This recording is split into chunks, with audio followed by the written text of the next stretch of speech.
Li navenda bajarê Wanê berfa îsal dest pê kir. Bi barîna berfê li navenda bajêr û gundên wê hejmarek rê hatin girtin. Berfa ku şeva sêşemê dest pê kirî li hin cihan stûrahiya wê gihîşte 20 santiman. İsalke direng berfê dest pê kir. Ewil kêl milê batiye hat, taze hatiye millet cihê me. Xwedê avake rehme û xweş. Elhamdülillah şeş heft heyvan bin berfê dane. Du heyva jî germe, sê heyva jî sar e. Herçiqas befer li gel xwe zor û zehmetî û salmayê bîne jî rûnişvanên bajarê Wanê bi barîna berfê keyfxweşiya xwe tînin ziman. Memleket me bê berfê xweş e. Ciwan e yani keyfa me jî xweş dibîtin. Bereket e. Yani keyfa me xweş e walla. Zistana me xweş e. Memleketî me bê zistanê xweş e. Berfa îsaliya Wanê nişkê ve dest pê kir û hin kes jî bê amadekarî rastî barîna berfê hatin.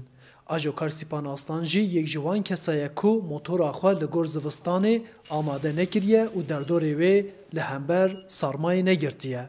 Xwedê me firsan nedîyan bigirin. Zivistan biçekî zû hat. Em pê ranegeştin. Weçî bû. Na germe çok şükür. Valla. Emêt elem te emêt feraşî nîne. Bajarê Wanê ku ji 13 bajarokan û nêzî 600 gundan pêk tê, di rojên wiha da hejmarek zêde rêyên gundan bi berfê tê girtin.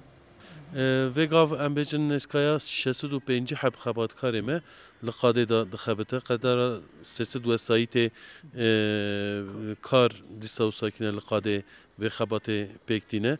Heya niha 210 gundê me em bêjin rêyê wana girtîne. Serê sibê da xebatê dest pê kir û heya niha newhêd gundê me rê wana hatine vekirinê.